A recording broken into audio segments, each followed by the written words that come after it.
Okay, good evening, good morning, good afternoon, wherever you are. Welcome to the Center for Global Management seminar on a Wednesday. We are co-sponsoring this event with the Think Center at Anderson and with the Berkeley Center for International Relations at UCLA. And we are very, very fortunate, very lucky indeed, to have Rick Farber as our speaker today. Rick is an alum from Anderson. He is class of 1988. He has had, and he will tell us about it, a very illustrious career as an investment banker. And then he moved into public service. And he was an advisor at the Treasury, and then had the very interesting post of alternate executive director at the International Monetary Fund. If you have ever taken a class from me, we've talked occasionally about the IMF, and I've told my students that if you are trying to get a job in investment banking, and in particular investment banking related to emerging countries, an interview question may be, what's the difference between the World Bank and the IMF? And many students don't know, but want to know. And now we have one of the people who was running the fund, who's going to tell us all about it. So Rick, thanks so much for coming. Thanks for being with us and sharing your experience. And what I would like to do, if I may, is to start just asking you this question. How did you get from Anderson, where we graduated in 1988? We don't want to do the math to figure out how old you are. You look really young on the screen. How did you get from there through your career in investment banking and being a managing director of an important firm, and then end up working at the IMF at this very important board level? Okay, well, thank you, Sebastian. It's a great pleasure to be speaking here today. While not doing the math, I can say that it's been several decades of being associated with the Anderson School and UCLA, so which I'm very proud about. Yeah, you had asked me to speak about the path from Anderson to IMF.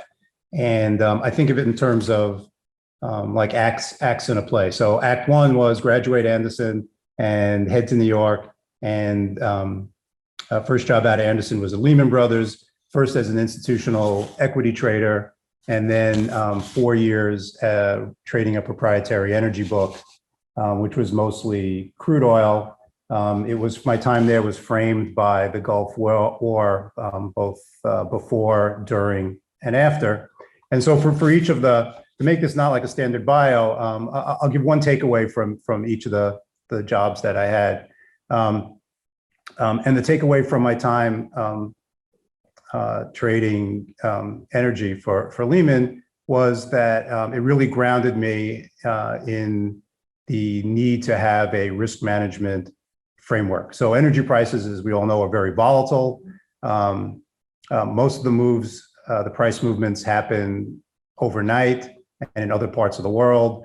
And so you can wake up and found that your P&L has changed quite significantly, either positively or negatively. And so you end up developing a really healthy respect for risk. So my orientation post that job was always, during and post that job was, first, what can I lose? And then second, how much can I profit? Act two was the return to Los Angeles, where I joined Kayne Anderson Capital Advisors, which is an alternative asset manager, Anderson being the same Anderson as Anderson Business School, John E. Anderson. And because it was a small firm and kind of vertically structured, I had multiple positions there: a portfolio manager, head trader, partner, business development. When I got there in 1995, the firm was about $250 million. When I stepped away in 2012, it had grown to $24 billion. So really substantial growth during that period of time.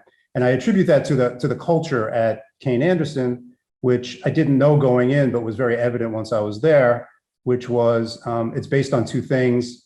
One is integrity, and two is intelligence. So my takeaway from my time at Kane Anderson, while it seems obvious that integrity and intelligence are really critical things that you would look for in a place that you would work, it really it has now become a prerequisite for the first level of screening for any place that I go spend time thereafter.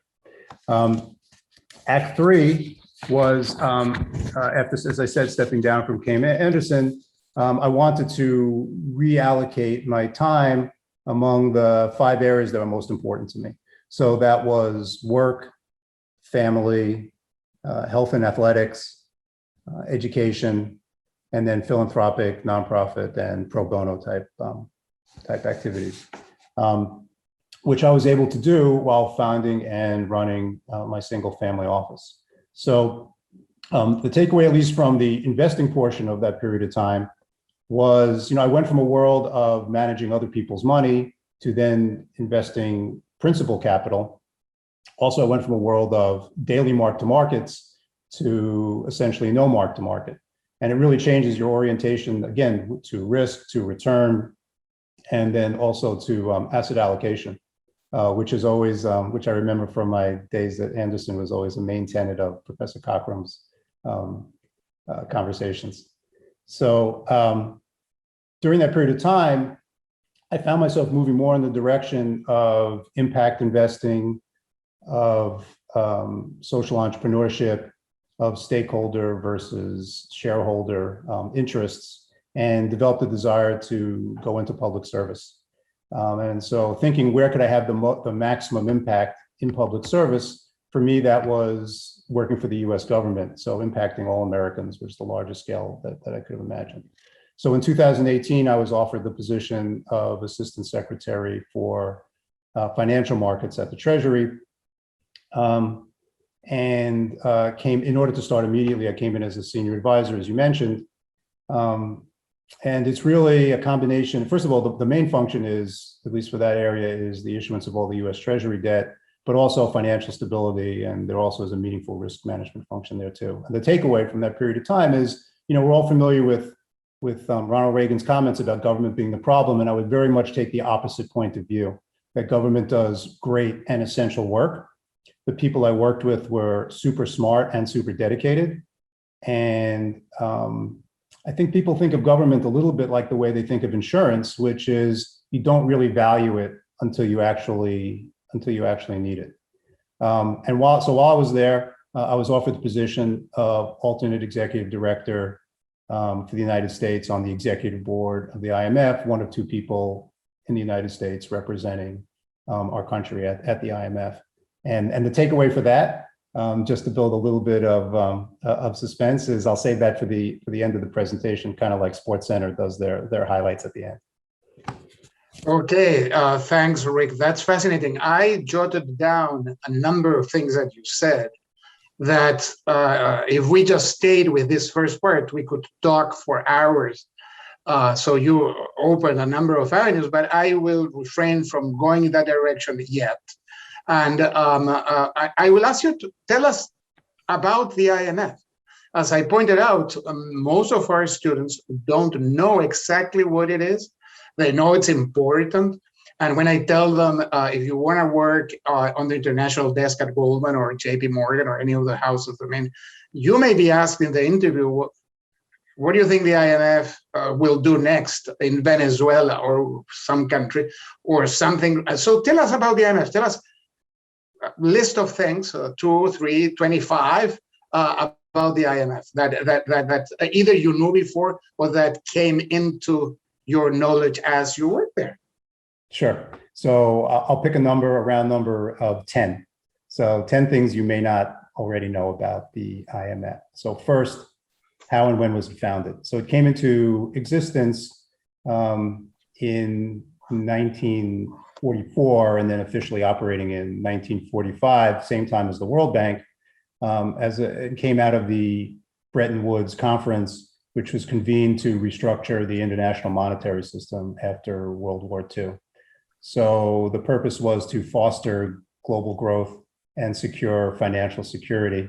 So when there was actually John Maynard Keynes was one of the key architects of this system, and clearly did not lack for ambition. Right, those are pretty big goals. Right, global growth and global stability.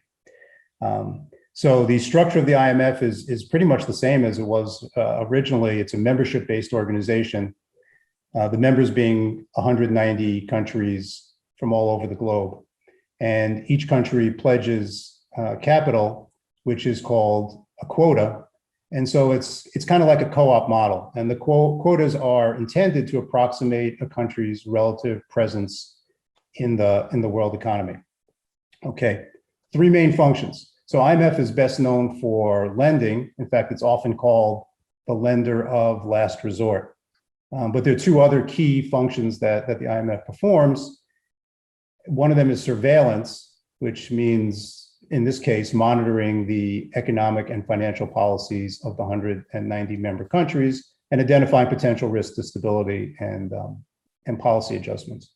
And the third one is capacity development, which is effectively technical assistance to strengthen other countries' capacity to design and implement sound economic policies. We take that for granted here because it's very developed here. Other countries not quite so developed and don't quite really have the resources. So advice on fiscal policy, monetary policy, legal, data, exchange rates, and it actually represents a third of the IMF budget at a little over $300 million. So how is IMF governed? Right. The executive board, which I was on, is the day-to-day governance body. There are 24 executive board seats, 2 board directors for each seat, so a total of 48 executive directors. 5, how are decisions voted on? So unlike the UN, which is one vote, one country, IMF voting is determined by quota size. And quota is designed to be roughly equal to the relative presence in the world economy. So mostly, I say, attached to size of GDP. It follows the logic of a shareholder-controlled organization. So given that's how they vote, which countries have the largest voting shares? Well, not surprising, the United States actually has the largest voting share. And just for rough numbers, it's about 16.5%. Japan and China, roughly 6% each. Germany, 5%, France, 4%, UK, about the same. You can see that US percent of the world economy is about 25, but our voting share is 16. China's obviously is larger than their quota of 6%. But the relative share allocates accordingly, and it's readjusted at different times. Important to note that there are certain votes at IMF that require an 85% majority. So if you do the quick math and know that the United States is 16.5%, that for those particular types of issues, they will not pass without the US support. Who are the largest borrowers? So the largest borrowers would be Argentina, Egypt, Ukraine, and Pakistan, if measured by program size. There are other line of credit facilities that would add other countries to that list. Does the IMF have its own currency? And I bring that up because you may have heard, I know you have, but some of the audience may have heard of special drawing rights, or SDRs. So IMF does not have its own currency, but it does have its own reserve asset. And it serves as the unit of account at the IMF. And it's made up of a basket of 5 different currencies. So the US dollar, the euro, Chinese yuan, Japanese yen, and pound sterling. And then we can touch again on that later because SDRs have been in the news recently. Can you default? So 2 more to get to 10. Can you default on an IMF loan? And the answer is no, right? Because it's technically not a loan. It's actually more of a collateralized bilateral swap, but the functional equivalent of a loan. And that was a surprise to me coming from the private sector, not being familiar with the concept of no default. So there is no category for default at IMF, even if they're not getting paid. The category falls into arrears, which can happen. You can be in arrears indefinitely until the country makes good on its obligations. And then, for instance, Sudan and Somalia had been in arrears for decades. Finally, countries that are part of the 190 membership group that I probably did not hear of or couldn't find on the map before I got there include Burkina Faso, Comoros, San Tome and Principe, Timor-Leste, Eswatini, which actually was a personal favorite of mine. Hopefully all that background information will help in the rest of the conversation. Thank you so much, Rick. So let me tell the audience, we have, as usual, a system where you can ask questions and I will see them on my iPad, and you have to in the chat you'll see the instructions. It's slido.com and the code word is IMF 2021. In the old times, there were lots of countries that did not belong to the IMF, to start with all the Soviet bloc.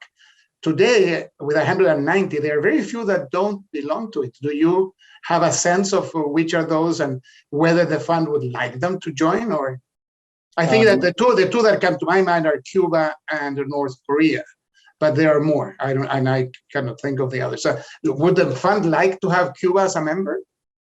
That's never really been an issue while I've been there. I know that the fund is open to new membership, and in the most recent past, they were at 189 when I got there, and so they added Andorra as the most recent member. So membership is open to new countries.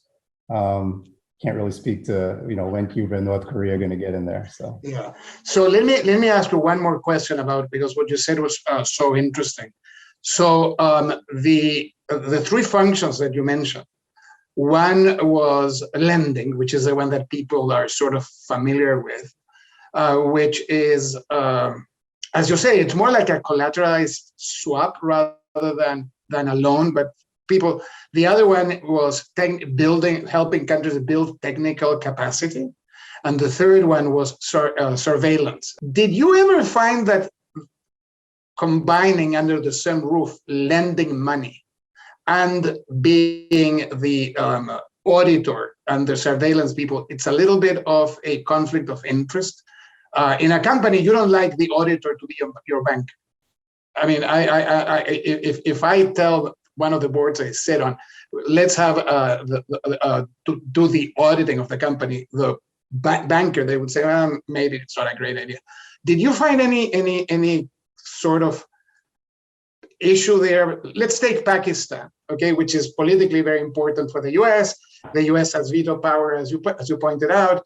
Then on the surveillance arm, they may want to criticize Pakistan, but there is a lot of lending to Pakistan. So how did you deal with that, or you think that it was not important? No, it's a fair point. It's a fair point to raise, right? You always look for conflicts, and similarly, you look for certain biases, right? You'd be biased towards the countries that you might want to support. I say that generically. I don't say that specifically to our office or any of the other offices. As you know, the amount of research and information is really incredibly detailed, and it informs the lending decisions. And they're done through multiple different verticals within IMF to protect against exactly that issue of conflict of interest. So I would say that there's an enormous amount of information that's gathered and disseminated both publicly and then within IMF. And that information only lends more transparency to being able to make informed lending decisions. So I would like you to talk to us about the IMF response to the COVID. But before that, let me ask you one more question about the IMF functioning proper. The IMF, it's in the news every day. People don't realize that there are two stories that are IMF related in today's Financial Times.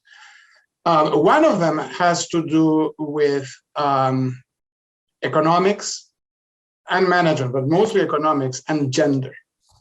You served under women at the IMF. Christine Lagarde, maybe was the MD when you were there, and now Kristalina.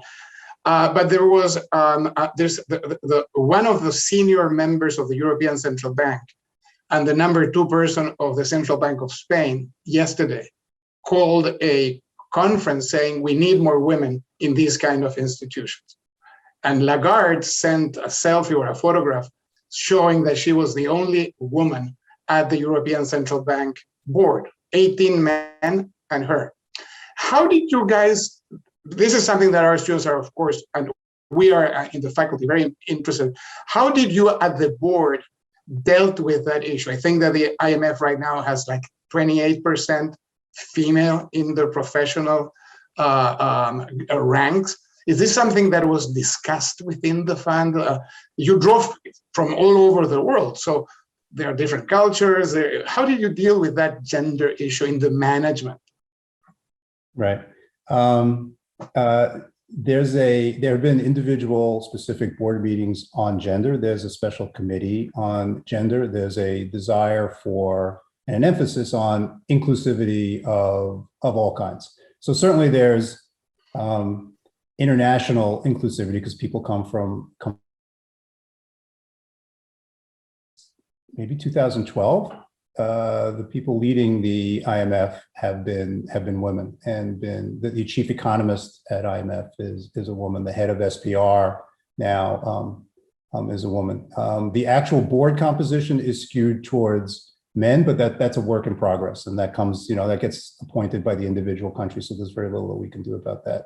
So there's a high degree of gender awareness. There's real, genuine activity to create more balance there. But basically the person running IMF is a woman. And you can, if you Google, if you Google her name and then women or gender, you'll see how many times she's come out and spoken and pushed on that issue. So it's moving in the right direction. It is, certainly is. And she came out with the former head, Christine Lagarde, yesterday, pushing in that direction. So let's move now to the IMF and COVID. And one thing that I would like you to expand on while you talk about that is something that you already mentioned, whether the IMF has its own currency.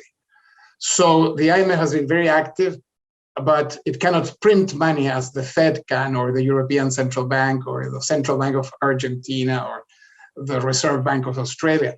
So it's been very active, and it's been fantastic what it's done. On the other hand, it's a little constrained because it cannot just get the printing press going. So tell us in any order you want, but if you can touch on that printing money part, it would be great.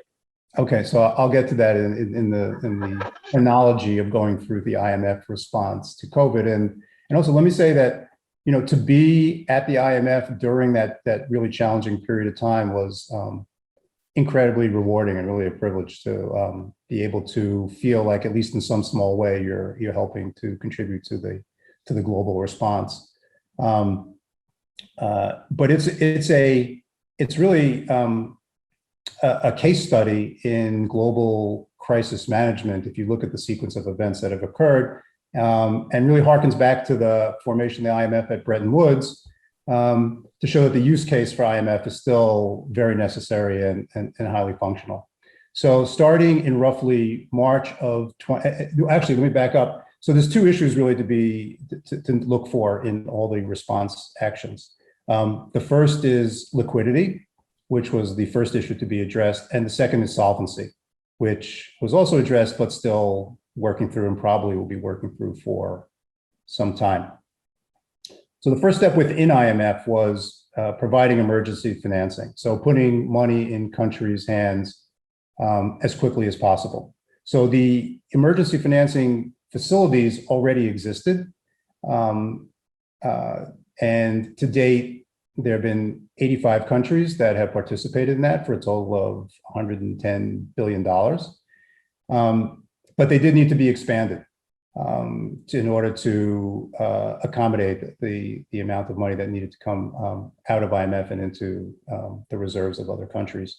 The good part about it was that these emergency programs, which prior had really been used for natural disasters, don't require full-fledged program reviews, which can generally take a lot of time.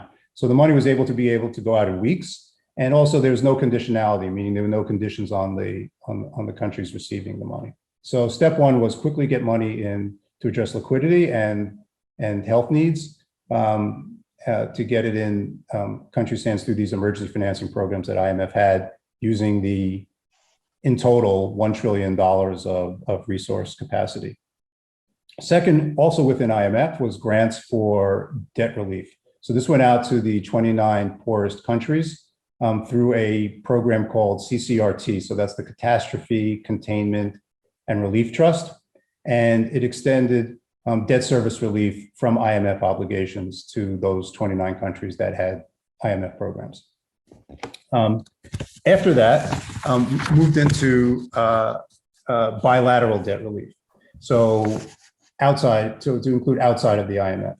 And this is where the G20 got involved. So two programs there. The first was DSSI. So that was the Debt Service Suspension Initiative, also providing liquidity because official bilateral creditors, meaning really government to government, suspended debt service payments to 73 low and middle income countries.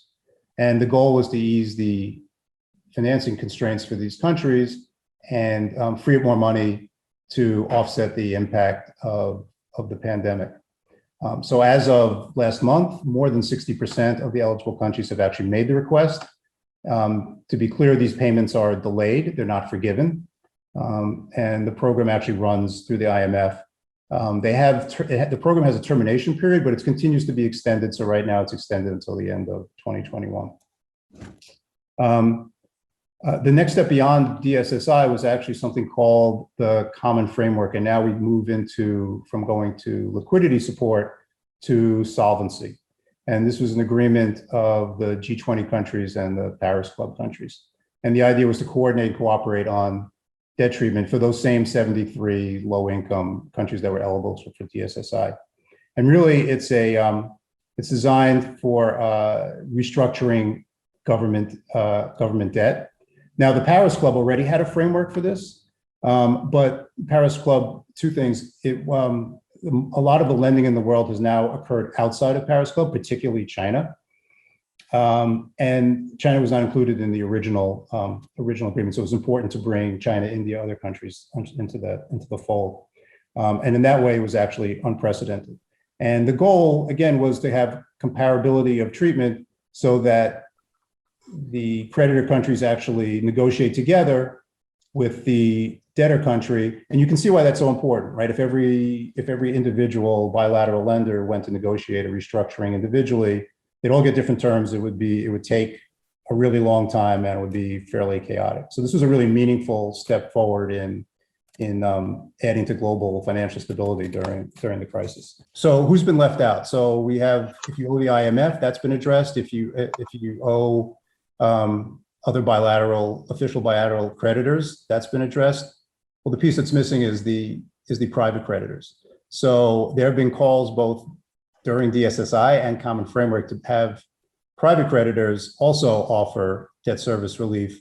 That has not actually happened yet. So you've even had like the IMF, the International Institute for Finance, come out and try to offer a framework, but coming from the private sector, you don't have one official creditor, you have many, you have a different mission, you have a different legal structure. So I'm not quite sure that you're going to get to the point where you can actually see private creditors offer debt service relief, but it's out there as an issue and trying to move forward on it. To your point on the SDR allocation, which you mentioned before. So I think what you're alluding to is the proposal for a $650 billion US new SDR allocation. And what this would do is this would supplement the country's reserves, but also you can take those and reallocate to members in need from members who actually don't need them. So that's another step that's in process, as you mentioned, in the FT fairly regularly, and will probably get done fairly soon. Okay. Oh, sorry, Rick. We have an urgent question in Slido, and our audience wants to know how does climate change fit into this whole equation? So we've talked about the IMF governance, the IMF voting system, the IMF members, the IMF response to COVID.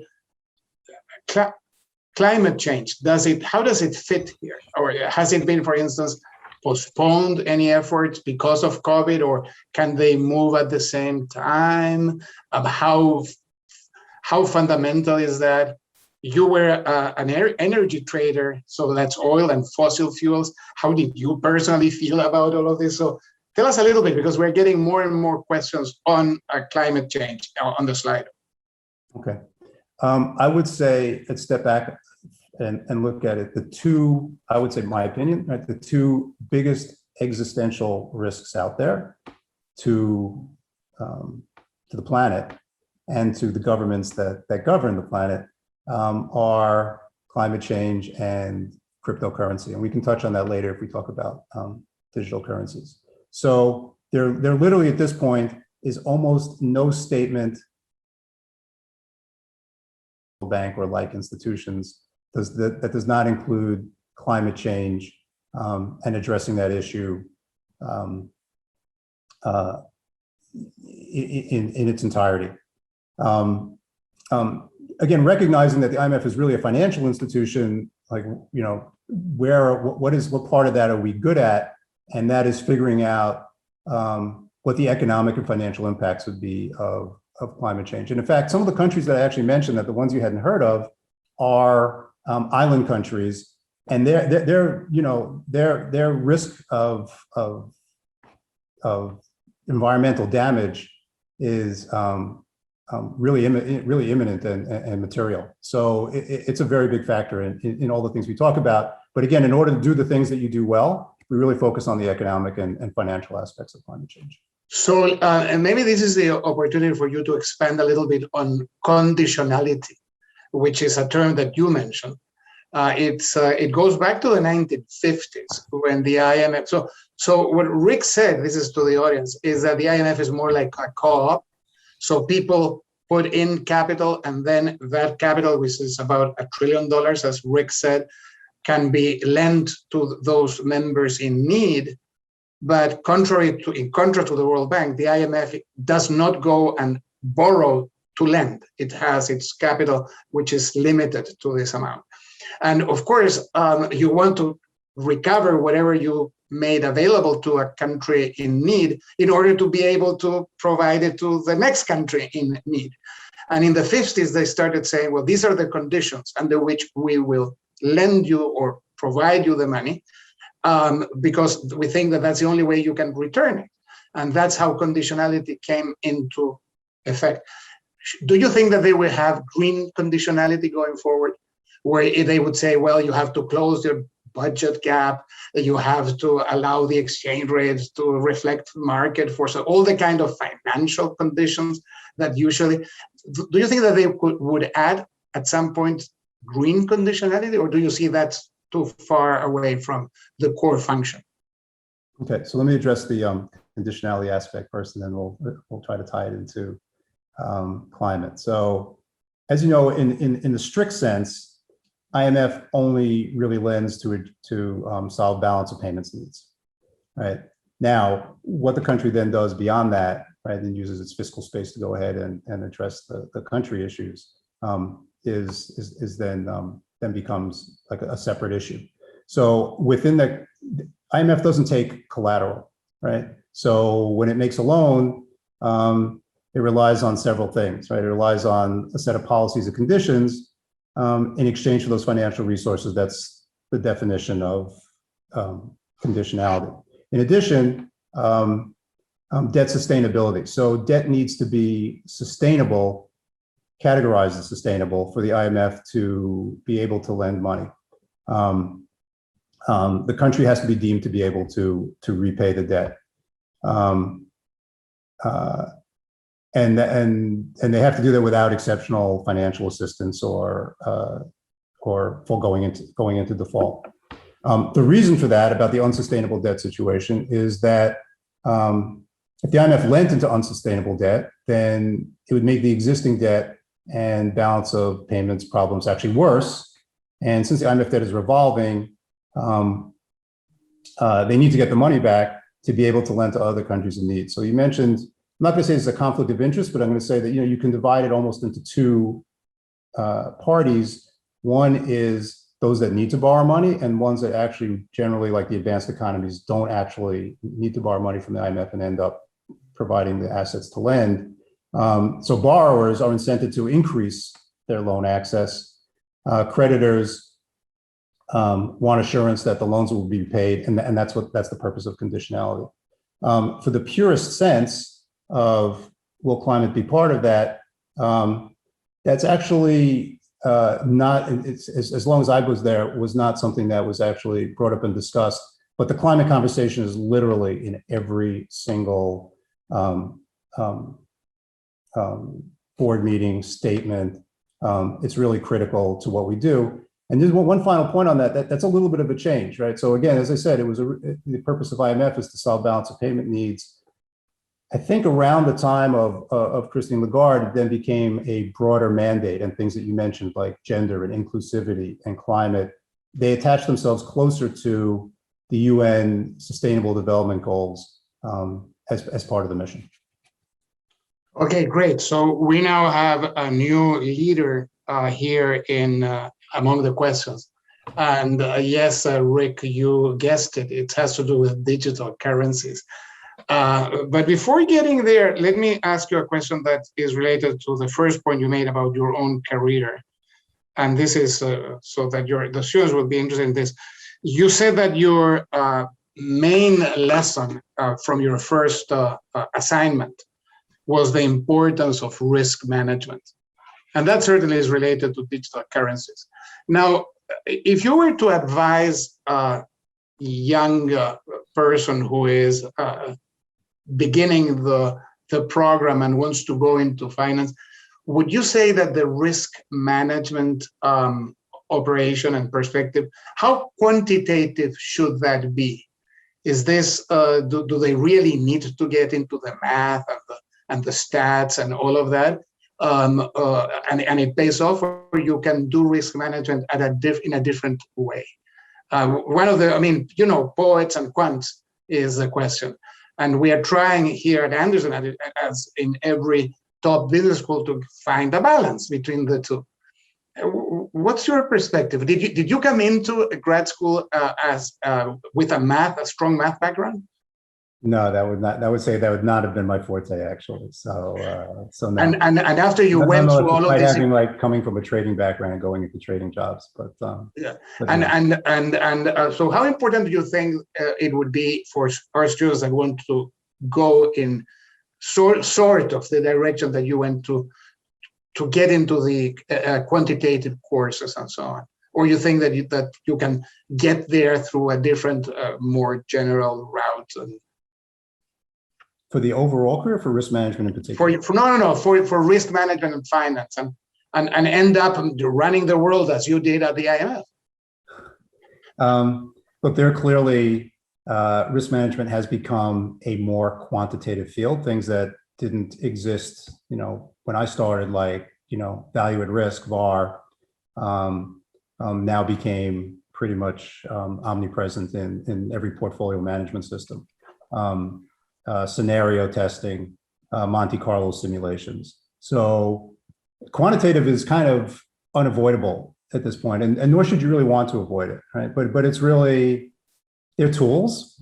And at the end of the day, and I think if I could say this, the one thing that I think I was pretty good at was taking those tools and turning them into concepts. And so to the extent that Anderson can be able to teach both the tools and the ability to conceptualize what those tools can do, and only now with more, you know, computing power and artificial intelligence, then it seems now you really need a gun in each holster, one that's quantitative and one that's qualitative. Okay, I fully agree with that. And I think that's what we try to do, to balance the ability to transmit a narrative, a story that is consistent and takes into account all the risks, and at the same time have the quantitative tools to measure the risks and be able to convey that to the client or the people we're working with. Okay, so this is the question. I'm going to read it so that we're getting it directly from the audience. What is the IMF vision of digital currency adoption? So that's part one. Will it end up as part of the SDR basket? So I guess that the question is, will the SDR eventually ask a sixth currency, being Bitcoin? I think the answer to that one is no, but I want you to. So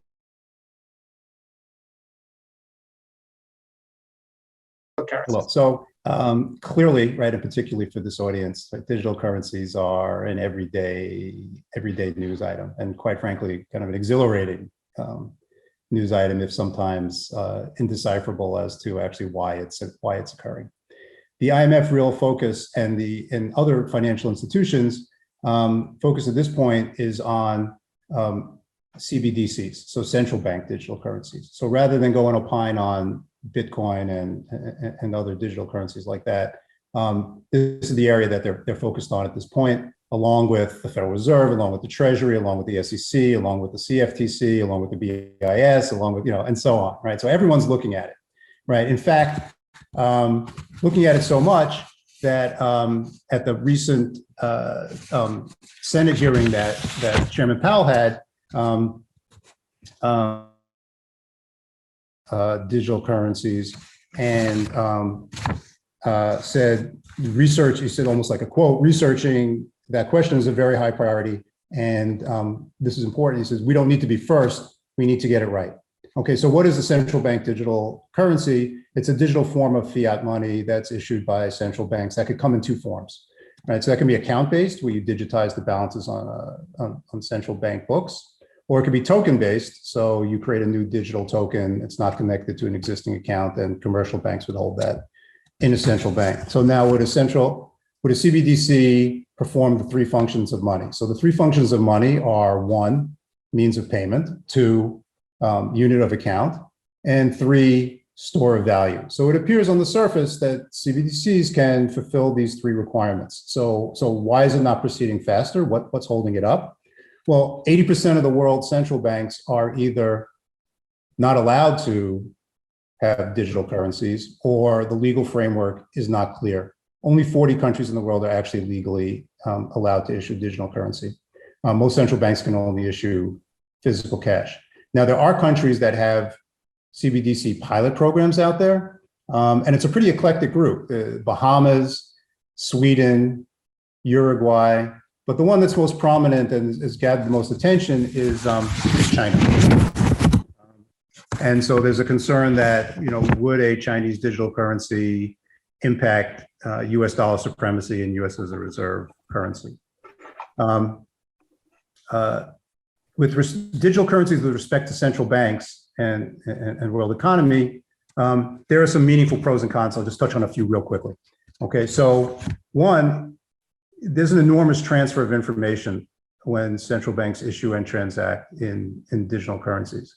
So on the negative side, you would lose privacy, obviously, right? On the positive side, wait, not if it's token based. Right, but it'll probably, if it's, I'm using the case of when it's account based. Okay. Okay. So on the other hand, you'll gain enormous information onto the flow of money. It could possibly help refine monetary policy in a meaningful way.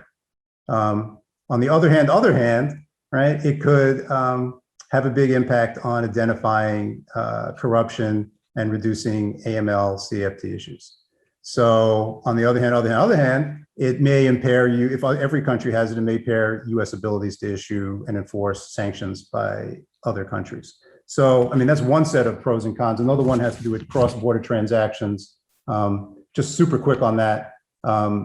Something we probably don't think about and talk about a lot, but really important in the world economy, especially in the world of remittances. So in situations where workers leave the country, work in a foreign country, and send their money back, in a digital currency world, that would lower transaction costs, which are right now pretty meaningful. With respect to, would it be more inclusive? Also, like a pro and a con, right? So it would be more inclusive if it reaches people who are unbanked.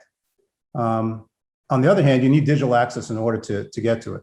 So the inclusivity aspect, the jury is out. But in any event, so to sum it, the G20 is working with the IMF, the World Bank, the BIS, with the goal of, by the end of 2022, to have completed regulatory research and framework on this topic. So from an institutional standpoint, it's more of a stay tuned. You'll hear in about a year and a half.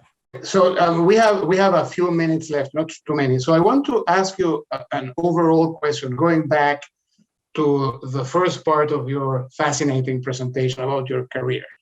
So you say you start trading, and then you start managing money at Kane Anderson, and it's a boutique firm, so you have to perform all sorts of jobs, and then you grow the firm, or you and your partners grow the firm from 200 million to 20 billion. So it's an amazing success. And then you move to public service.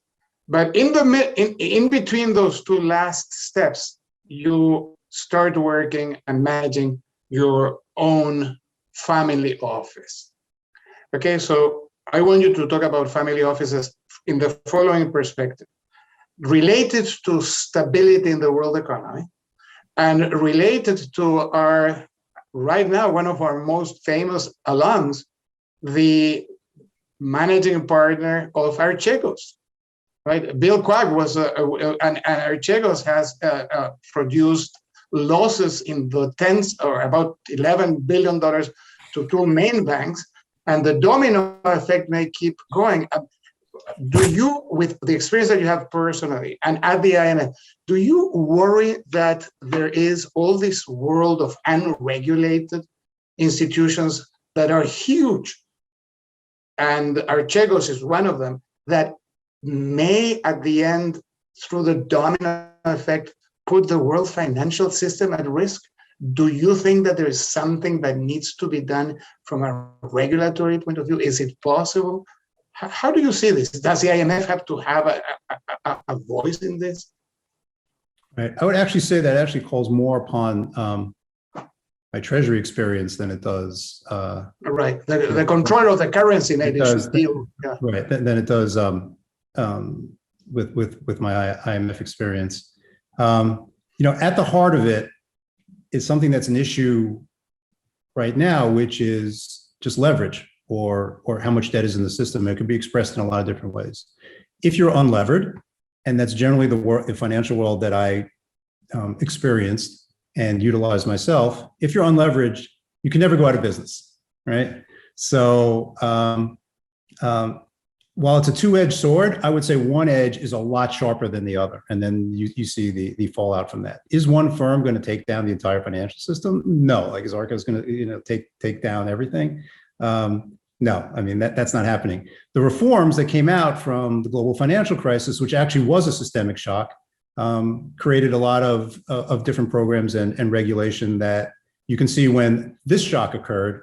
Actually, there was enough regulatory capital, banks were in good shape. It did not become a systemic financial crisis.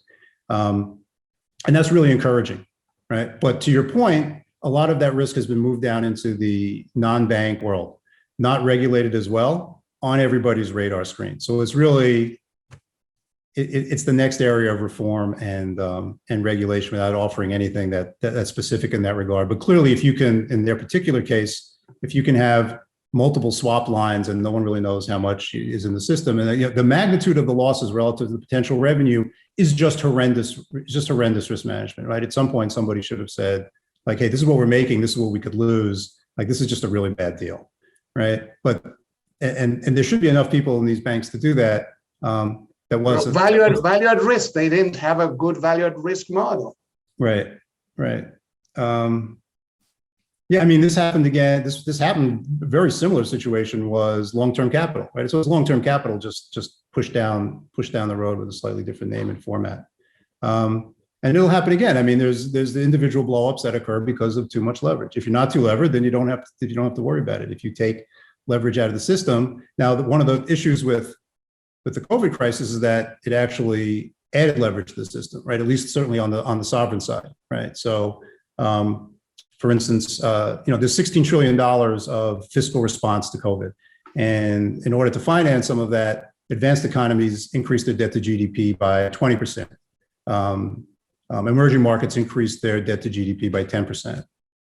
Low-income countries increased it by 7%. So you wonder and ask the question, is there a COVID debt trap going on? This may be like a very small subset of just the availability and extremely low cost of leverage in the system right now. So we are running out of time, and I want to just echo what you just said and ask you very briefly, debt to GDP, so the sustainability equation that you mentioned several times, as you say, has gone up significantly. In the US, debt to GDP was debt being the government at 107%, and it's now going to go to 145, 47. Now, so we're much more debt, but interest rates are now less than one half of what they were before. So the debt service, although the debt is higher, the debt service is lower than 15 years ago. Do you think interest rates, not next year, what do you think interest rates are going to be 10 years from now? Back to the old normal or in the order of 2%? I'm going to answer that in a different way, which is where interest rates can be in 10%. And the easy answer is, I don't know. But the reason behind I don't know is what I've learned over the course of my career is that the ability to predict, the longer I have been in this business, the more I'm aware of my ability to predict is fairly low. And I think that applies to everyone. And I think that actually has been empirically proven. So yeah, and but yet organizations like IMF and analysts who are looking at companies and work that's done at Anderson, they make financial projections. They're necessary in order to guide policy and decision making, but the thought that they will be accurate would actually probably not be terribly reasonable. I mean, look at last year, right? Whatever GDP estimates you would have had for last year, you could throw them out the window. I mean, they're not relevant. Things happen, and it's really more the left tail events that make them even more unpredictable. So I don't know where interest rates will be in 10 years. I doubt that anybody really does. But I can say, interest rates generally have a boundary, and so you can say where the risk reward in it is, right? So you can say, like, at 50 basis points of 10-year treasuries at 50 basis points, if they don't go negative, then they only have 50 more basis points to go down. So you know where the downside floor is, and then you know where the upside it could be. So Rick, that was the exact answer, but I think it's an important point to get out there that the ability to predict is really small, and that you should temper projections. I think it's very important because behind every major crisis, there is a lot of hubris, and people who, because they are successful a few years in a row, believe that they can foresee the future and that they are invincible, and then they fall, right? So, Rick, if it's not a good intrinsic, I bring this up just from investing. If it's not a good intrinsic return, then it shouldn't be a good levered return. In other words, the intrinsic return of any kind of investment proposition you have should make sense, and it shouldn't only be leverage that gets you to an acceptable return. So I know we have to go. I did promise that I would give just some thoughts on what my experience was at IMF, what I thought about it, and the takeaways. If we have one more minute, do we have one more minute? Yes, of course, absolutely. Okay, so here's what surprised me when I was there. My first day, I sit down at my first board meeting, and across the table is Russia. To the right is China. Over to the left is Iran. Right, countries that have checkered experiences from a U.S. policy point of view. What's really surprising was the amount of consensus and cooperation within IMF. Even though you have all these different countries and all these different political regimes that underlie them, by the time that you got to board votes and making decisions on things, there was an enormous amount of consensus, and many times, more often than not, the votes tend to be unanimous. And I found that really to be an encouraging thing, that despite all our differences, we're all interested in a better outcome, and we're able to get there in a forum like the IMF.